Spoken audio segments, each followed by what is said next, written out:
Hello, everyone, and welcome back to People Jew Wanna Know podcast. Today, I'm bringing you an episode with a friend, my social media confidant, and someone who always knows how to put a smile on my face, Ari Frenkel. Ari is an award-winning actor, writer, and filmmaker. He also paints sometimes. Maybe you saw him on Amazon's I'm a Virgo, or FX's American Crime Story, or HBO's Silicon Valley, or in Sorry, Ari, his comedy digital series, which he writes and stars in. Sorry, Ari was named one of the best web series by IndieWire, Best of the Web by Funny or Die, and has accumulated over 25 million views. Originally from New Jersey, Ari earned his BFA in acting from Montclair State University, and during his time there, he won the Kennedy Center Irene Ryan acting competition at the national level in Washington, D.C. He's currently in development for his feature film to be filmed this fall in New Jersey. Ari's portfolio of work is impressive, to say the least. And yet, when you talk to him, he's the most humble guy. He's someone that's super committed to intellectual integrity and truth-seeking, and that's one of the many reasons that I love talking to him and getting his take on things. In this episode, we shoot the shit as two friends would. We learn about Ari's work, and we also cover an ever-present debate on social media and how to do Jewish activism, quote-unquote, correctly. We debate different things like, do Jews in the public eye have an obligation to speak up or not? When are Jewish people accepting crumbs versus being outraged over something that's not actually worth being outraged about? What kind of activism would work if what we're seeing today doesn't work? Every week the past few months, I feel like there's a little bit of a flare-up amongst the Jewish influencers or thought leaders, and you'll see this is a common theme of conversation that we will revisit in other episodes. Ari and I discuss it frankly and candidly, and I hope it gives you some perspective on the inner workings of Jewish activism. We also discuss at length the Joe Rogan episode with Douglas Murray and Dave Smith. We recorded when that episode came out, and now it's been some time, but I still think the takeaways from that episode are as relevant today as they were when it first aired. In this world of Jewish social media, no one ever gets it right, myself included. No one is safe from making mistakes, even with the best intentions. There's something to pick apart in every body and every page, but what I like about Ari is he always strives to do the right thing by everyone as much as he can. I think you'll love hearing how he thinks through different dilemmas, so please enjoy this episode. Hey, Ari, welcome to People Jew Wanna Know podcast. How are you today? I'm good. I'm glad we started this out laughing. That's always a good start. Yes, absolutely. I'm always laughing when I'm talking to you, I'll be honest. I even when I'm trying to be dramatic, which is a very sad thing. Nobody takes me seriously. Okay, my first question for you is, tell us about yourself. What do you do and how did you get there? Sure. My name is Ari Frenkel. I'm sure that the bio that I fed off of the internet was already lovely and well read by you. But I am an actor. I'm a writer. I'm a filmmaker. I'm a Jew. I'm an Israeli. I'm just a dude trying to survive this insane world and make the best of it. I have been acting since I was a kid. I've honestly been writing since I was a kid, but I think there was a kind of a catch up of identifying as a writer for a while, because I think so much of being a young artist of any kind is like defending your identity as that artist. And now I've hit a point where I'm like, if someone just says I'm an actor, I'm like, no, I do all these other things as well, and have put in my 10,000 hours for those things as well. So I don't feel like I'm a fraud most days.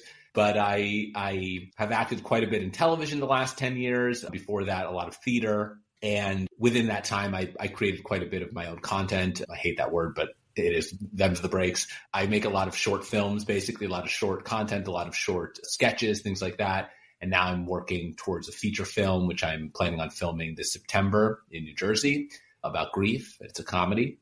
And yeah, so I think we have crossed paths because post October 7th, my short form content skewed Jewier than it had before, mostly out of therapy.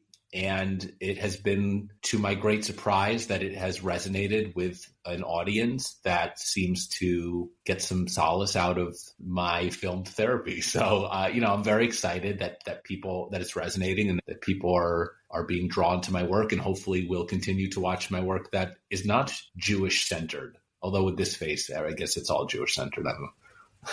Tell me about this new project that you're working on about grief. It's called See You on the Other Side. What do you hope to achieve with it?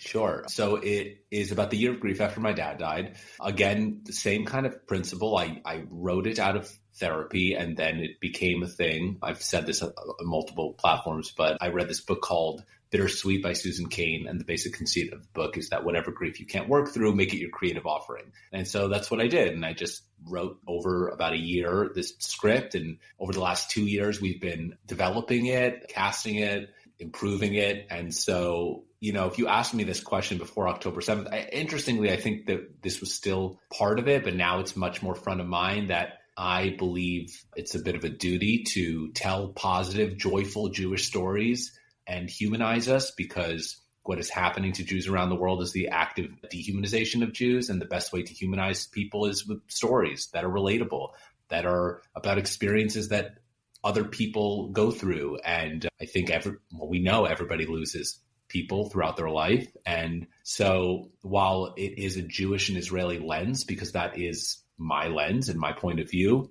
really my goal is to make a commercial film that expresses those thoughts through the cultures that I grew up with and the country that my parents are from and that I adore, and the people that I know so well to be as wonderful as they are. I'm excited for what's ahead for this film. And I think what you're saying with commercializing and making Jewish stories mainstream is something that a lot of celebrities in Hollywood are focusing on. I was listening to an episode of Jonah Platt's podcast, and he was talking to Dara Horn, and they were discussing how the books that she writes, the goal of them is to be palatable and exciting to even non-Jewish audiences. And that's what he also said he hopes to see in movies and film. And I didn't know you before October 7th. And the lens through which I know you is really through your principled, matter-of-fact, unwavering, clear takes on the current situation. And I know you said, right, that before October 7th, you weren't super Jewy and your content became more Jewy after that event. But that's the only I've always been pretty Jewy. I just maybe didn't lead with it necessarily deliberately, I'll say. Yeah. Okay. Makes sense. So I'm curious to know, how has it been as a Jew in Hollywood, especially now? Because you've worked with every major streamer, like there is. What is your take on being Jewish in Hollywood right now? To me, you're one of the few people that's willing to take such a clear, principled stance on the current issue. Sure. Well, listen, I think in comparison to these other people that we talk about who are not speaking up, they have a lot more to lose than I do in theory, right? Obviously, I have plenty to lose in my own way, but I feel, to me, there's not really a question, right? Like I have to stand up the way I have been. And I do believe that through art is the best way. I think that is the most digestible way and the most shareable way and the most resonant way. So what I've learned about Hollywood from a Jewish perspective is there are a lot of Jews here. We're still by far the minority. And I think there's just this strange perception, age-old perception, but that we obviously run the show and there's so many of us and we dictate the culture, and that's abundantly, clearly not true. When it comes to the pressures that we're putting on people to speak up, I've really adopted the mindset from Mel Robbins of just like, let them not do it. We can't control them and we're not going to, and it's on their conscience and it's to their detriment that they can't speak up for their people, Israel aside, right? And so I am not going to impose that on anybody. I can only control what I can control. And I think we can decide to focus more on the people who are speaking up and celebrating them and celebrating the work and advocating for their work. I also think it's important for us to acknowledge that some people advocate through their work. And so while we can get frustrated that, Larry David isn't saying more, it's like, yeah, but Larry David has made a library of Jewish content, and that is his way of humanizing us in the culture. And I think that there is much more impact in him doing that than him making a speech that nobody really needs to hear, or an opinion that nobody really needs to hear. So I'm going to even be tempered in my own strong opinions because we all have them, but I don't know that I'm adding anything new to the conversation in that regard. And there are people with far more expertise than me that have much more of a proper lens on everything. Now, when someone is making a movie about the Holocaust or about the conflict, and then they are on press tours and they're afraid to speak out about it, again, that's on them. However, maybe we don't fund that person's next movie and we instead fund the artist who is willing to use their platform in that way.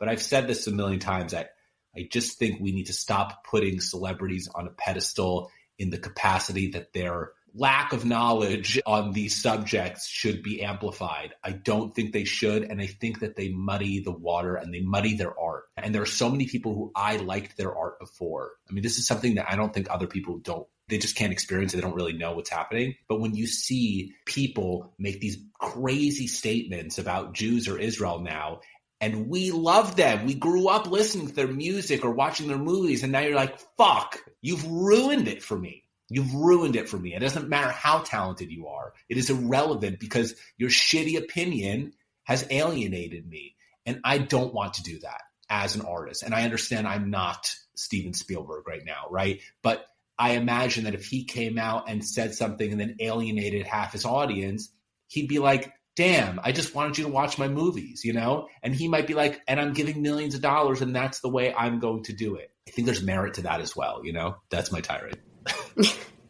I struggle with what you're saying because as you were talking, I was trying to remember exactly what the plot line was, but there was this old like cautionary tale that rabbis tell about how a town needed a 10th man for their minyan. And essentially the day of the synagogue, everybody thought that the other guy would show up. So they lacked the 10th person because everyone thought somebody else would do it. And that's how I feel about Jewish people with a platform. Like, certainly Larry David has contributed in his own right, but if everybody thought like, oh, I don't need to speak up about this because my contribution is XYZ, then nobody might speak up. And then on the other end of it is like how we're portrayed in shows like Nobody Wants This. Like, it's great that Jews are portrayed and the Jewish relationship is portrayed, but is that in some sense accepting crumbs? Like, where is the line in some of these things? It's a good point. I think when it comes to like the idea of, oh, well, is somebody else going to do it? At the end of the day, I still go back to like, well, that's on them. Because if that person doesn't show up, they know they didn't show up. They're the ones who have to live with that decision. We can just celebrate the people who are, because there are so many of them, even though it feels like we see the sea of people who aren't. I'm just like, well, fuck them. We should be rewarding David Schwimmer and Ben Stiller and these guys who have had clear moral clarity, you know, and not hot takes either. They're really just like, terrorism is bad, anti-Semitism is bad, peace is good. You know what I mean? Like, I agree. Like, I think we all should. And I don't think it's killing their careers either. So I think there's a line, right? I think it's when you get into some of these other more radical ideas that people really kind of fall off. But that's a different conversation. When it comes to representation, I don't think it's crumbs. I think it was a huge hit. I think that show is a huge hit. And again, whether the representation was accurate or appropriate, I think that's a conversation. I don't know that everyone feels that way. I certainly wasn't upset. I actually thought, you know, if we were going to talk about the representation they were like, oh, I know a lot of Jewish women were upset. Frankly, from a writing perspective, I actually thought the women in general were kind of represented poorly. And the men were all like goofy, nice dudes who could do no wrong. And all the women kind of seemed like callous and petty. So if I was a woman, I would have been offended more than just being a Jewish woman. However, maybe that's what the writers wanted. And then I kind of, as an artist, I also think in that context, I go, well, this is what they want. This is the version of their story they wanted to tell. And it is our right to take it how we want, but not expect them to tell their story the way we want, right? So I don't know. I guess the point of all of this is really, we need to give people more agency. And then we can respond to that by supporting or not supporting them, amplifying or not amplifying them. I think we are just caught in this cycle of being upset about every little thing, not just us, just the society. And then half the time, if we just paused and waited for the fucking real information to come out, we'd find, oh, well, that thing you got mad at was actually just a soundbite of a longer conversation that really disqualifies why you were upset in the first place. And also, people aren't changing their minds at this point. if Steven Spielberg tomorrow gives a speech about the state of anti-Semitism, there's not a person in the world who's going to be like, he's right. We should do something about it now, right? The time has passed. So I think we just need to look at where we are, be realistic about where we are, and do what's in our control to improve the situation. Obviously, I have very little control over that. But what do? I make stuff. So I'm going to make more stuff that I believe will add value to the positive narrative that I would like to contribute to. Beyond that, what a waste of energy, right? We talk about that, you and I, all the time. For the listener, I love going to Ari for any kind of commentary on things we see on the internet. And I feel like Ari always has the wisest, clever, like the perfect words to describe my thoughts, putting my thoughts into words. And something that we talk about is how like it's on both ends, right? As the consumer of the content, you have to be more discerning and set the bar higher for yourself on what you're willing to consume. Like we all vote with how we spend our time, or as the old phrase goes, we vote with our wallet. The same thing here. Like you can choose not to watch clickbaity content or content that's not intelligent. You can choose to read better journalism. So that's one end of it. And on the other end is what you and I talk about, which is like you can make content that is of higher caliber, that thinks higher of your audience. And this is something that I struggle with, like the news cycles today. Everything is always inflammatory. Everything is a big deal. And some of the content that gets put out, it's a real question of what value does this add? And what many people, not just you in the entertainment space, are now talking about is like this Jewish activism landscape is not changing the hearts and minds of anybody. So I wonder what would change the hearts and minds of somebody, because I'm going to call a spade a spade. Like my podcast isn't changing the hearts and minds of anybody either, probably, because I'm already reaching Jews who agree with me and my guests. Well, then, I mean, if you feel that way, then it's about shifting gears to get people who disagree with you, right? And seeing where they're coming from. And it's actually, tough. I do that. I'm probably the only Jewish podcast that does that. So for that, I'm proud of. Like, I'm the only Jewish podcast to bring an anti-Zionist Jew. I'm also the only podcast to bring a hostage family member who has a very, left-leaning position. Maybe you're changing more hearts and minds than you realize, But my listener is a Jew. So I'm not changing. Yeah, but look how many Jews right now are speaking up against Jews. It's wild, right? And the Jewish community is hurt by them the most. That's where it feels like personal, because it's like, most of the time, I'm not going to denigrate all of the perspectives, but most of the time it's, were you the one who said this to me? You're like, being liked is a hell of a drug. Like we were talking about a celebrity who said something wild the other day, who's connected to all of these very clearly like proud Jewish Zionists. And it was like, how? Like the information is readily available to that person. How could they just ignore that? And you're like, and that was the response, was like, being liked is a hell of a drug. And it's sad because we can clearly see that, well, those people don't really like you if their liking is conditional, right? And conditional based off of ideology. And my biggest thing, I mean, I'm like a true moderate. I'm a true Larry David. I fucking hate everybody, right? Like at the end of the day, it's if you agree with an entire side on every issue, you're in a cult. You're in a cult because it doesn't make any sense. It's unrealistic that you would never, I don't agree with my friends on anybody on everything. That's wild. So, and my you see mom. This, yeah, your mom. Well, my mother and I definitely don't agree on most things, but I think there's so much like, we see this time and time again on the left and on the right, and even in the moderates Rowie podcast world, where they're like, down the line, this is the way. And you're like, well, you're in a cult. Critical thinking is just so not rewarded because, going back to like, the incentives of sharing things. Well, we're seeing this both on the pro-Israel, whatever side, right? People are rewarded with likes and followers and shares, money often for sharing certain opinions. So why would they stop, right? I think it's an interesting thing because I imagine they don't feel good about it. Maybe they do. I am not getting paid for my stuff that I put out there, but I get joy out of it. And it's a portfolio. And of course, I benefit from it. It's not like there's not positive benefits, but I'm not being paid for it. And I think that there's an interesting dynamic when you are and when you're advocating for ideology and being paid for that. And I think that is rampant across the internet on all sides of things, especially the most nefarious. And so it's on us again to have agency to go, I'm going to assess this video and look at what the sources of information are, what the incentive of this person is. Why are they doing it?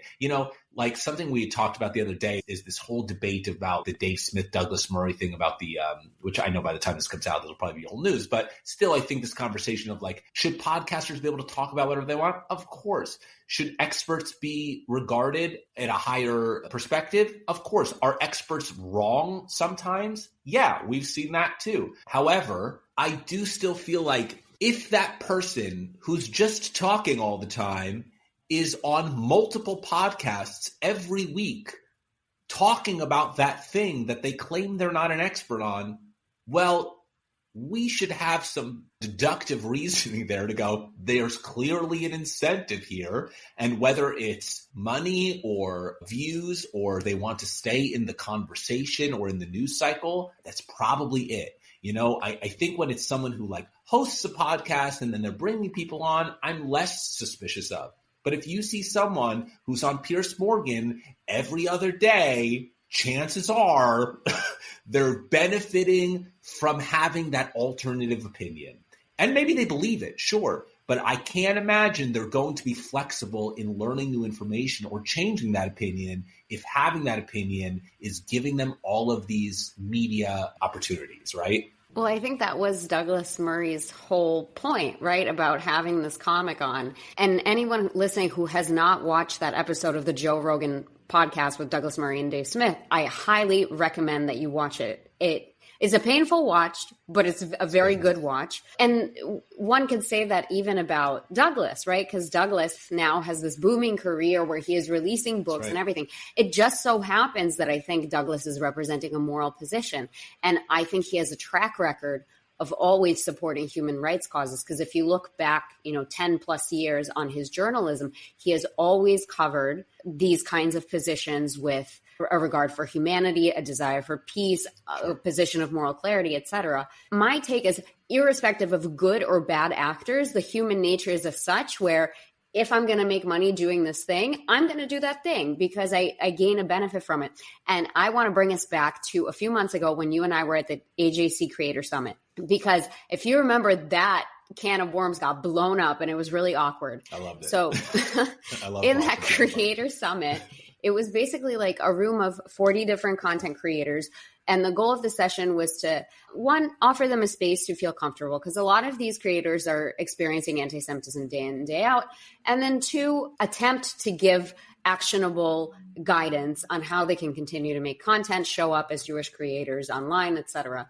For someone like Ari, who's already pretty advanced in this field, I don't know how much you would take away from a session like that, but it's interesting to be just a fly on the wall. And at the end, we had kind of like an open discussion, and somebody had raised their hand to share that they were distraught that there were content creators out there who are making thousands of dollars off of this industry of anti-Semitism and that it's gross and greedy. And then another creator who has been doing this work for like 15 years, spoke up and was like, well, hold on a second. We really struggle making money and we don't get paid fairly for any of our work. It so happens that right now is like the golden age of Jewish activism and content creation. And for the first time in some of our careers, we're being recognized for our impact. We know we have the right audience to send a certain message to. What's wrong with being paid for it?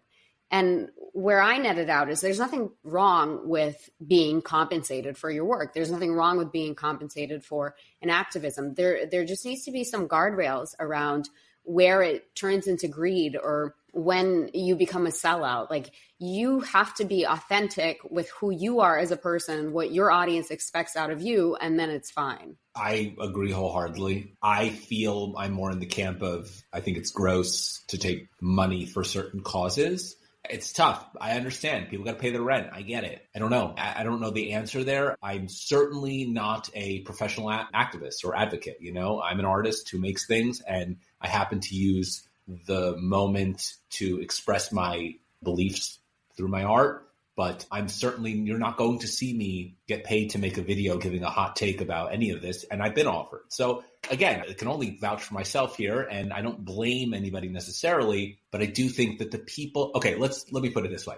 The people who are taking advantage of it, it's fucking obvious to all of us. So your whole audience is going to get sick of it. And what you're doing is you're actually hurting the cause, because you see the same fucking 5-10 faces, and then somebody who doesn't agree sees your face, and you have now negated the entire video that may have had impact otherwise. But because you've saturated the market with your same messaging, nobody's going to think that you think otherwise. You're doing literally what you are accusing the other side of. And it's basically like we expect nuance from the other side of this conversation, but very often cut off the conversation of nuance in our own. And I think that is to our fucking detriment. So look, it's like you can have your moment. That's great. But trust me, it will be short-lived because you have saturated the market with it, and because you are not diversifying your messaging and diversifying the quality of your content. So I don't look at it so much of it's going to have some massive impact on our messaging. I think it's going to have a massive impact on your shelf life. And that's on you. I don't know, good luck. That's all I can say about that. And your fucking mental health. Jesus Christ, take a break. I don't know how people can handle that. Again, it's like, how are you going to feel at the end of the day? How are you going to feel a couple years from now? What you did, right? Because all the information is available now. And I really feel like you only have to answer to yourself. And that is what frankly matters the most. I think that's where integrity comes from and confidence comes from. And we talked about this. I had a conversation with someone from an organization who did like data sets on everything. And what they're finding is that the more we talk about anti-Semitism, the more anti-Semitism spreads. And this also came up in that AJC thing, where the more we complain or talk, and it's not that our complaints aren't valid, but the more we victimize ourselves, the more we complain, the more we talk about how terrible things are and how shitty people are consistently, the more you alienate people who just want, to go on Instagram and look at, cute cats and people's butts and whatever nonsense they're looking at every day, right? And so you interrupt that cycle for them. They came there for that dopamine hit, make no mistake, and you are crushing it. So they are going to either mute you or unfollow you. And then when you have something worthwhile to get to them, it won't happen. Whereas I think if you change your approach to it and really focus on how we are more alike than our peers who are not Jewish or even who disagree with us, and what we have in common with them, and feature those things, then when we do showcase, hey, just so you know, just the mere fact that I'm Jewish or that I'm Israeli is inviting this to the conversation that I did not ask for. So I want you to see, look how much I am like you, but this one difference that I have no control over is bringing in this kind of level of hate. And then I think it has impact. I did it the other day. I shared, somebody fucking messaged me, Judaism is a cancer. Lovely guy. I literally get this every day. I get some wild DM or comment on my stuff that I have to delete.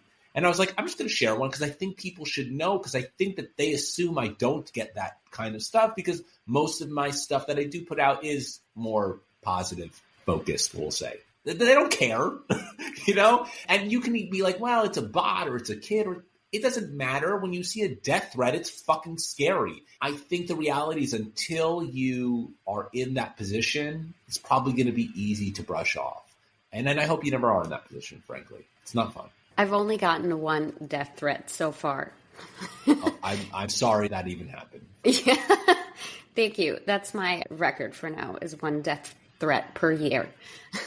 Let's see how it goes from here. I wanted to ask you a hypothetical to understand your reasoning. So you talk about how you personally don't feel comfortable doing activism for money, which is a position you're perfectly entitled to.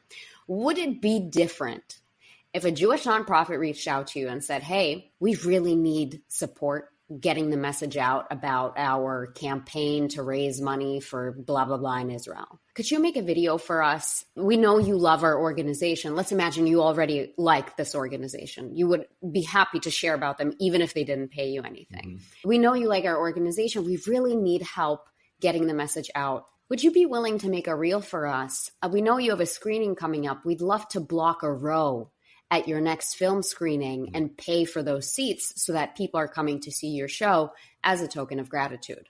Would that be different than saying, hey, here's $1,500. Can you make us a reel?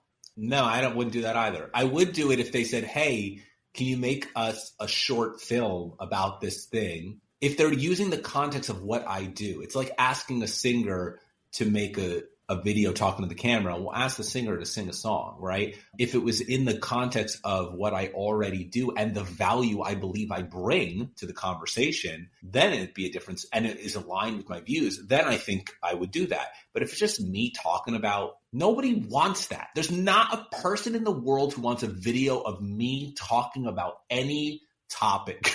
Like a conversation is different. We're having a conversation. People like podcasts, especially the people who want to listen to this kind of stuff, they'll listen.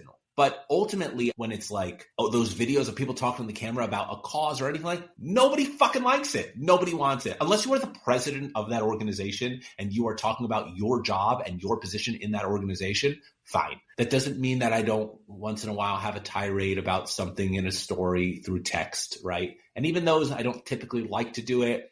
And I've given myself some grace because we are literally dealing with psychological torture from a terrorist organization while simultaneously watching a manufactured and orchestrated campaign against our people that has not given us a fucking day off in a year and a half. So I forgive myself for letting it get to me sometimes. But as they say, he who angers you conquers you. So I try to do my best to not do that. Now, let's look at it from another perspective of like, I have to use my resources. These videos cost me a lot of fucking money and time and effort and energy. So I think when I look at it from that perspective, then it's fair to be compensated in a way that I'm not breaking my bank to do these things. I just think the difference is obvious, and I think the difference shows up in the quality of the content. Yeah, I guess before we move on, I just want to say to any of my influencer friends, if you posted on your Instagram story about a petition that needs to be signed, I can assure you I have never once clicked on those links, and probably no one has ever signed it. Because that format to me is perhaps the most abrasive. So here's what happens. Like, these influencers will be like, hey, super important story ahead. Okay, AIPAC has a new petition to, veto Bill 125A that prevents money going to this random bespoke Jewish nonprofit. You need to sign it right now, or else we will be broke and horrible and anti-Semitism will crush us. Thanks so much. And then at the bottom will be like, AIPAC partner, like in tiny font. Who clicks on those links? Who signs those petitions? What person working in marketing for these nonprofits was like, I'm going to ask these influencers to post links on their stories and we'll get hundreds and thousands of signatures on our petition that way? It does not all work. You're doing is annoying people, but also disqualifying yourself from the conversation because you're making it obvious that someone paid you to push a narrative. Right. That's it. I don't care if I agree or disagree with your narrative. You've made it clear that someone has paid you to push a narrative. So I don't think you're helping the cause like you think you are. Also, I think fucking open letters are nonsense. I have signed even the Hannah Einbinder one that Elon Gold wrote. I actually really liked that letter. No, sorry. I'm sorry. That was a personal open letter he had a relationship with her, and I fucking love Elon Gold. I think he's hilarious and terrific comedian. But even like that, again, I don't want to get into the specifics of a person because I've not had a conversation with Hannah Einbinder. And frankly, I bet if I did, I bet we would agree on more things than disagree on them. She set herself up to be criticized. I'm sure she knew that would happen. So that to me is fine. Yes, he obviously has every right to do that. I mean, like the petitions of everybody signing a letter about things that it's just like all of this effort. What did it do? What did it do? You told all the people who already know your opinion in signature form. You told all, I think on all sides of that, I personally kind of think they're nonsense. I know there are petitions that actually have like legal implications that can help something that you need X amount of signatures, change.org. Fine, that's great. But otherwise, it's just a show. And it's unfortunately, guys, virtue signaling works all way. And all you are doing is signaling your virtue to the community that already agrees with you. Sorry.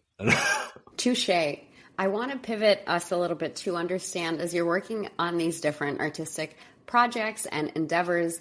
Is there any impactful moment that you've recently had, and what have you learned from it? You know, I get chills just thinking about it, actually. I had at Passover Seder the other day, there were these two young ladies who were like 21, 22, young. One of them just made Aliyah, American born and raised, and the other one was going to fly to Israel to serve in the military, and she wanted to work on airplanes. And I was like, oh my God, it was just so inspiring. These young people, you know, we see, I think that's so interesting because we have this perspective of like Gen Z is a fucking mess. And look at these idiots in the universities getting caught up in ideology they don't even know, that would hate that, all that, right? Brainwashing, brain rot is real. And I think the phones and COVID have a lot to do with it. On the flip side, you know, I look at these Jewish kids who have been harassed at these universities. They're going to be amazing kids. And I look at these girls that I was like, these are amazing kids. I did not have that when I was like, oh, fucking, what was I worried about at 21 years old? Like, am I gonna get high and get a sandwich? You know, so it's like you see these things and they're gonna, that's tomorrow's leaders. And I'm so sorry for them that they had to go through this painful period to become that so young. But my God, to display that kind of integrity and really display integrity. You know, it's you having your tent in your fucking encampment at your college is not hard work when everybody around you likes you. You're all doing drugs and having sex. Give me a break. A person leaving their family to go risk their lives for a cause that they believe is greater than themselves. I'm tell you what, I'm not that selfless. Certainly not. And so when I see that in a young person, that commitment to their beliefs, I think it's just really beautiful and inspiring. And, you know, not to diminish my own obsession with my art, my career and my artistic career. I have that. I've had that since I was a kid, sure. And I guess that is to some degree beyond myself, but it's not. I'm still like the face and name of everything I do. So I'm not going to pat myself on the back. Sure, it's evolved as time has gone on, and now it has become a larger thing where I do look at it in the lens of it is my contribution. They are God-given gifts that I believe are meant to be given. I think that is true of everyone. But when you see these people right after October 7th who fucking left their wherever they were abroad just to go serve, you know, like this idea. I don't care what the perception is from the West of what the IDF is. At the end of the day, it's just a lot of kids who are whose friends and family were killed or kidnapped or raped, and they're coming to go serve their country. And they don't like their government either. Still, despite that, they're still going there because they believe in their country and they believe in the Jewish state so much more than that. And you can get into the semantics of how it came to be and the plight of the Palestinians, and all of that can be true. And also these people care more about themselves, care more about other people than themselves. They care more about their families and their communities than themselves. I find it awe-inspiring. I really do. I really do. Tony Robbins talks about, I love my self-help stuff, but he talks about this idea of how we're like seasons of generations of, it's the way he puts it is strong people create good times create weak people create hard times create strong people. And the cycle continues, right? And it's somewhere in there, right? I think we're seeing that the weak people have created these hard times, and these are the strong people coming from it. And I hear a lot of Jewish friends who are like, I'm really worried because, you know, these kids at the colleges, they're going to be the leaders one day. And I'm like, I don't think they are. I really don't. I don't think they are, because I actually don't think they really believe in these causes. However, these young ladies that I'm talking about and their peers, I do believe will become leaders. And not that to say that there aren't people on the other side of this argument that are strong-willed and do believe in these causes more than themselves. I just think that they are the minority, and that most of the people who are screaming from the rafters are doing it because it's popular and easy. It's very easy to support a cause that everyone around you supports. It's very difficult to constantly have to be combating the news, you know? Like, we seem crazy. I know that my friends, I'm sure they think I'm nuts when I'm like, yes, the UN and the World Health Organization and the New York Times and the Washington Post and the universities and Wikipedia and the BBC, they're all fucking compromised. I sound nuts, you know? And yet, with a little bit of research, you see, and a little bit of critical thinking, you see like there's a lot of support for my case there. Now, doesn't mean it's completely true 100%, but there's definitely a lot of merit to that. And otherwise, why would we be so committed? I don't know. Your thoughts? Sorry, I was ranting there. No, everything is a conspiracy theory until it isn't. Like before the financial crash of 2008, the people that were saying like, it's all going to turn to shit, they were viewed as these crazy people until they weren't, right? So you're a crazy person until you're right. It's just, are you making the right bet? But not everything is a conspiracy theory. I think that's where we fall. You know, I remember a friend who loves conspiracy theories was telling me about like Epstein's Island, and he was talking to me and his wife like years ago. And we were like, shut the fuck up. That's crazy. And he was right. But now because of that, he thinks all the other conspiracy theories are right. I'm like, no, it's just that one you got right. You know, and maybe some are right, but I do think we're in a world now where we've seen the institutions fail us so dramatically that we are left not trusting anyone, which again is by design, right? What is that? It's demoralization of a country, which is like a Soviet propaganda tool. Yep. And I guess I'll just add to that, like when you talk about brain rot from phones and social media, I think what is happening to us, like brain rot is an umbrella term for us regressing in our critical thinking. Usually a society, a group of people is exposed to a set amount of biases. For example, when we talk about anti-Semitism more, we see it more, or there's more anti-Semitism. That's called confirmation bias. We're finding confirmatory evidence to our argument. We're seeing more anti-Semitism because we're looking for more anti-Semitism. Totally. Or you could have recency bias, which is like we remember things that happened more recently and weigh them as more impactful than things that happened before, simply because we've forgotten about what happened before. There's definitely more anti-Semitism, though. No, 100%. Right. But people who are always thinking about anti-Semitism are going to see everything through the lens of anti-Semitism. That's what confirmation bias is. Especially on the phone. Like I remember going to New York the summer after October 7th, so it was like 6 or 7 months after. And I was like, I'm a little nervous. Is it going to be dangerous? And I'm from New Jersey. I lived in New York. But the way the phone made me feel, I was like worried. And I went there. I saw more Israeli flags than anything else. So, you know, it made me go, I have to stop getting caught in this clear agenda of the phone to fulfill whatever fears they can. And it doesn't mean that there isn't real anti-Semitism. And it doesn't mean that it isn't a real problem. I think it's just about the way we communicate it to each other. And if we think that every incident is a catastrophe, then nothing is. On the other hand, I think it can be very demoralizing when we see the outrage over one event and then the lack of outrage over another, right? Like I didn't see many people posting about the governor of Pennsylvania's house being burnt down over Gaza.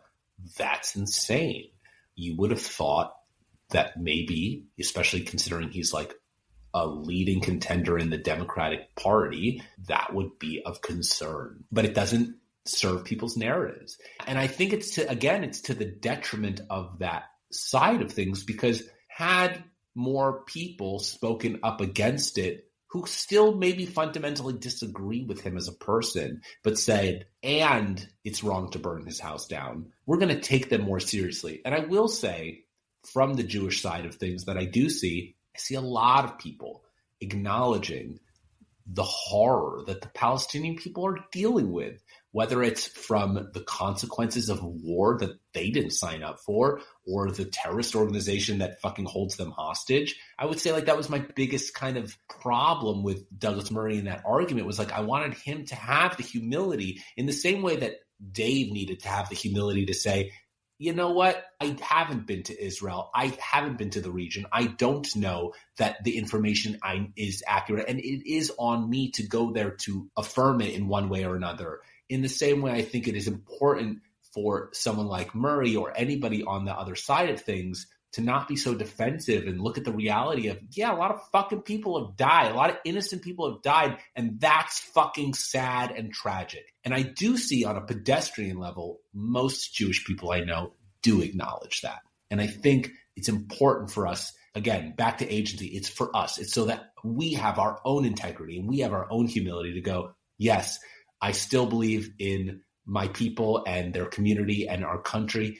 And I feel deeply sorry that people are dying because of this conflict. I just want to finish my point about the brain rot thing. Yes. Because I think it is important to understand, like, I study behavioral science, which is why people behave irrationally and how groups of people behave together. This brain rot phenomenon is really us falling prey to biases that prior generations of people knew how to combat. And our phones and access to media has conditioned us to fall prey to these biases. But there are mechanisms to untrain our brains from that, right?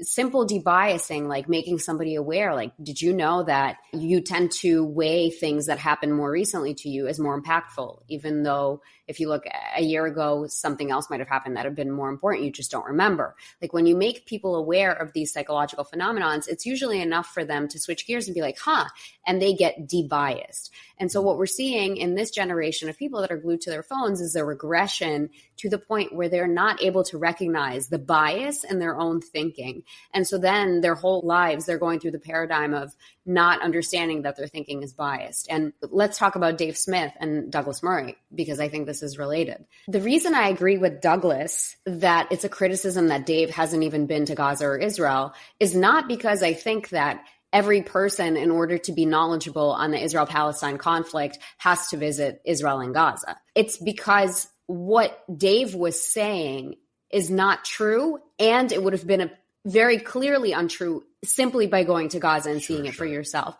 You can have a correct argument and you could have a correct opinion, even if you haven't gone to see it for yourself. It's more that, just like Douglas doesn't need to acknowledge that the atrocities in Gaza are horrible because it's implied that he believes this, because this is core to his values. I think in the conversation, though, he was not able to. And again, I agree with you on all of that stuff regarding Dave, but unfortunately, vibes seem to matter. And if you go look at the comment section, vibes seem to matter. They do. If you look at the comment section on any of those clips or videos, they are unanimously against Douglas Murray. So I think it's important for us to acknowledge why. I think there is a sense of elitism that comes through. And again, I think Douglas Murray is a moral hero. I think he's been wonderful on all of this. However, I do think in that position that he was in, where he clearly was not happy about it,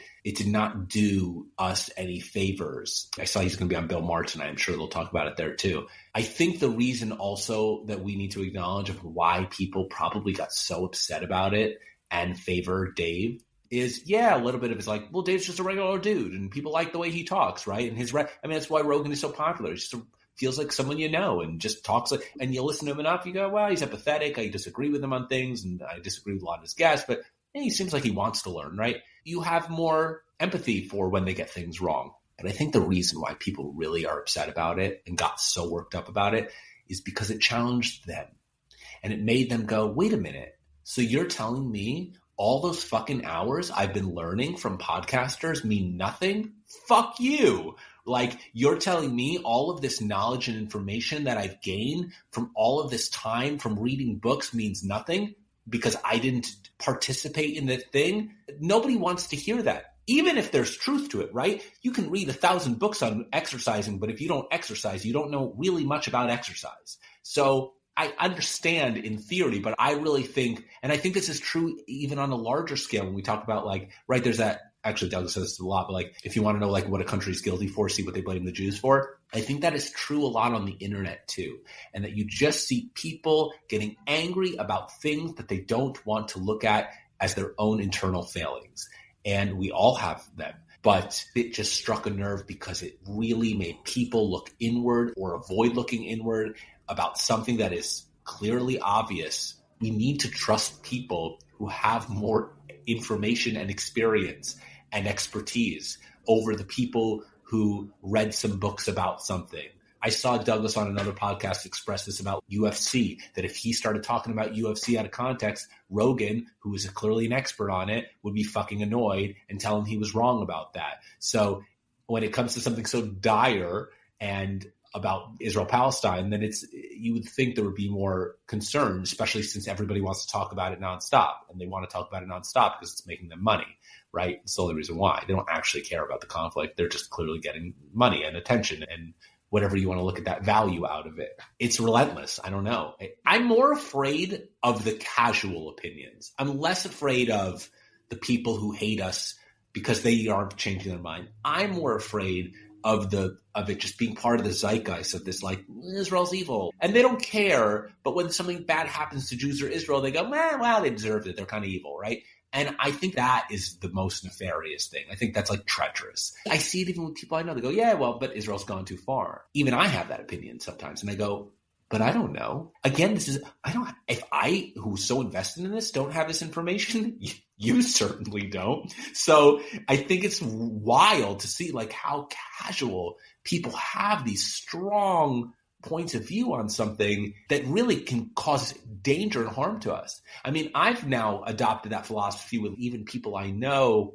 If you are casually sharing information that I know is false, but puts my family in danger, you're out. And I'm not going to explain to you why. You're just not going to hear from me again. And I don't feel bad about that. I agree with you completely. And it reminds me of a text that I got from my brother today. He's a sophomore at the University of Minnesota. And he texted me that he was walking through campus with his non-Jewish friend. And right now at the University of Minnesota, they obviously have a lot of like posters and demonstrations around Israel and Palestine, as they have since October 7th. And it's been very hard for Daniel to go to school. And he texted me to say that as they were walking through campus, this non-Jewish classmate of his looked at him and was like, I don't think the anti-Semitism situation is honestly that bad on campus. And my brother was like, who the fuck cares what you think? Right. She's not Jewish.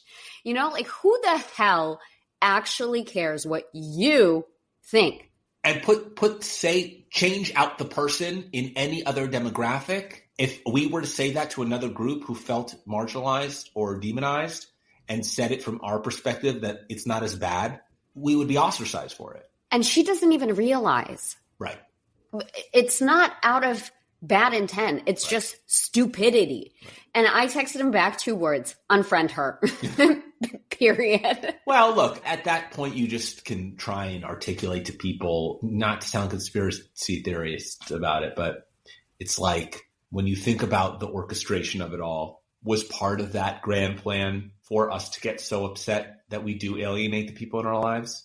It'd be like that. It's sad. It's a scary reality. And I have to temper myself. I literally will go hang out with a friend and tell myself in the car, talk to myself out loud as one does, don't talk about Israel. I'll literally say that to myself, don't talk about Israel. Because I'm not naive. I understand that people will be like, oh, they're probably sick of hearing about this. And they don't understand why I care. I mean, they understand why I care, but they don't realize how pervasive it is. It's not my job to educate them. And also, it's okay to not talk about these things all the time, too. However, the direction it's going, it's like, I don't know. It seems like zoom out of like, what are these podcasts? What are we trying to do?